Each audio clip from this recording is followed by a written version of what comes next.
The first light of dawn slid across the African savanna like molten gold, spilling over acacia trees and shimmering atop tall, amber grass. A quiet breeze stirred the plains, carrying with it the scent of dust and dew. Far in the distance, a lioness stood alone on a low ridge, her silhouette carved against the waking sun. Her chest rose and fell rapidly, not with majestic calm, but with panic, her ears pressed flat. Her golden eyes flicked frantically from one direction to another. Beneath the ridge, barely hidden in a tuft of grass, a lion cub whimpered, small, fragile, trembling, and from beyond the hills came a haunting chorus, the chilling, cackling laughter of hyenas. This was not a hunt. It was a plea. The lioness, exhausted and limping, was out of time, but the true threat was still closing in. She had given birth just hours earlier, separated from her pride during labor. The cub, born weak and early, could barely lift its head. She had fought through the night to protect it from jackals, from cold, from exhaustion. But with the rising sun came a new terror, the hyena matriarch and her clan,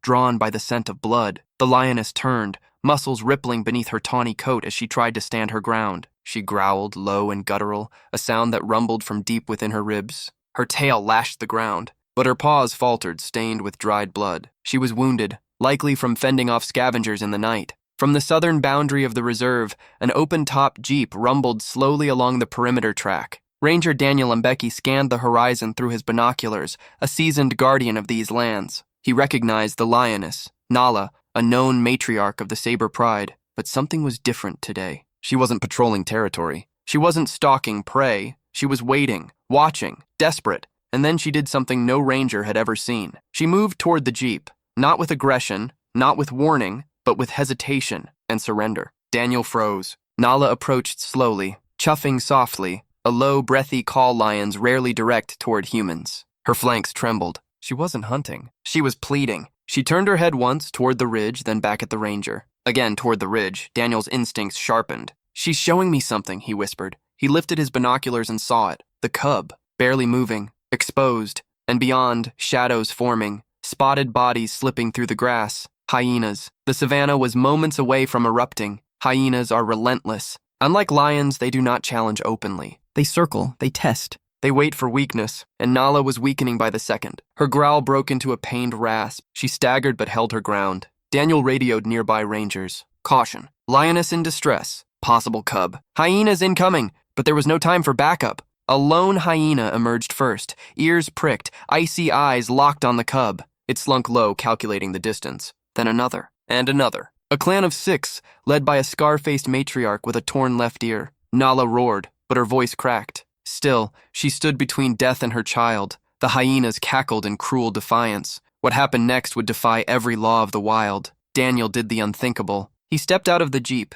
The air turned electric. Hyenas froze, eyes flitting between man and lion. Nala stared at Daniel, silent. She could have lunged. She didn't. She backed away, just enough to create a narrow passage, an invitation. Daniel moved forward cautiously, boots sinking into the hot earth. His heart pounded like a war drum. He kept his eyes down, not on Nala, not on the cub, but on the hyenas. He knew one misstep could trigger chaos. The matriarch hyena tilted her head, confused by this human intervention. She paced sideways, snarling. A standoff of species. One man with nothing but calm, facing a pack built for tearing. Daniel spread his arms, making himself broader. He shouted, not in panic, but with controlled authority. The hyenas hesitated. Lions and humans rarely cooperate. But today, something primal tethered them. An unspoken alliance. But the hyenas were not finished. One darted forward. A young male, bold and reckless. Daniel stomped and roared back, voice raw. The hyena flinched, uncertain. Nala seized the moment. With a furious burst of strength, she lunged,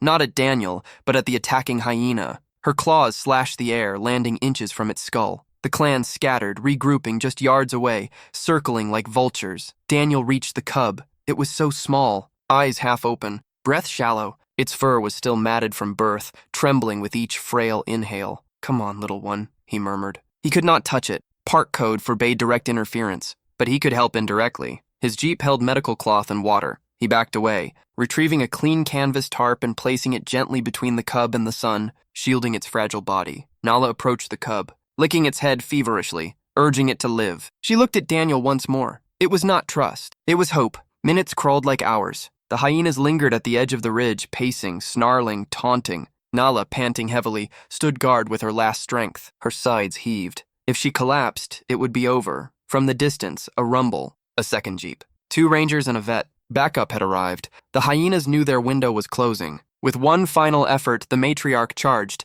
and Nala, against all odds, leapt. The collision was brutal. Dust exploded into the air. Nala, though weakened, fought with the ferocity of every lioness before her. Her jaws snapped around the hyena's scruff, forcing her down. The other hyenas faltered. Their leader pinned and overpowered, their courage fractured. They retreated, growling in bitter frustration. The savannah grew still, but the hardest fight had just begun. The vet observed from the jeep, binoculars shaking. "The cub won't survive the heat," she warned. "We need to move them to shade." Daniel nodded, a decision churning in his chest. Rangers do not interfere with pride dynamics. But this was no pride. This was a dying mother and her only cub. He motioned slowly, gathering lightweight branches to create a makeshift thicket canopy. Step by step he approached. Nala watched but did not strike. Her strength was spent. She lay beside her cub, chest barely rising. With quiet urgency, Daniel and the vet assembled a shaded refuge. They poured water into the dry earth nearby, letting moisture rise for scent. Natural, non-invasive aid. The cub stirred, coughing weakly, a whisper of life. Hours passed.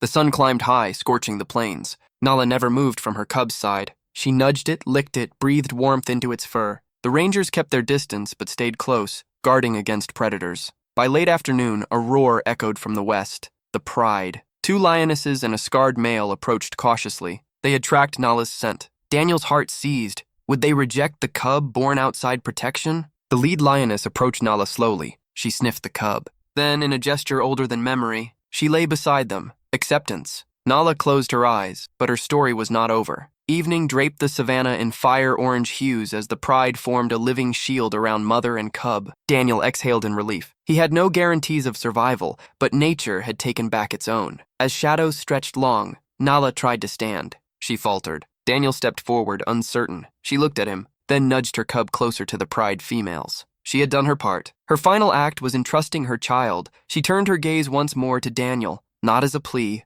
as a farewell. The next dawn, rangers returned. The pride had moved on. The cub was gone, but fresh tracks showed it walking between adult paw prints. It had made it through the night. Days later, Daniel spotted them again at the watering hole. The tiny cub, stronger now, leaned against another lioness, groomed, protected, fed. Nala was not with them. She had vanished, her fate unknown. Some lions choose solitude at the end. Others watch from the distance, but her legacy patted on quiet paws at the heart of her pride. In a land ruled by fang and claw, a mother's plea crossed the boundaries of fear and instinct. A lioness and a ranger, 2 guardians of different worlds, stood against brutality, proving that even in the wild, compassion is not weakness, it is survival. If this story moved you, hit subscribe and join our community of wildlife heroes. Stay tuned for the next incredible rescue from the heart of the wild.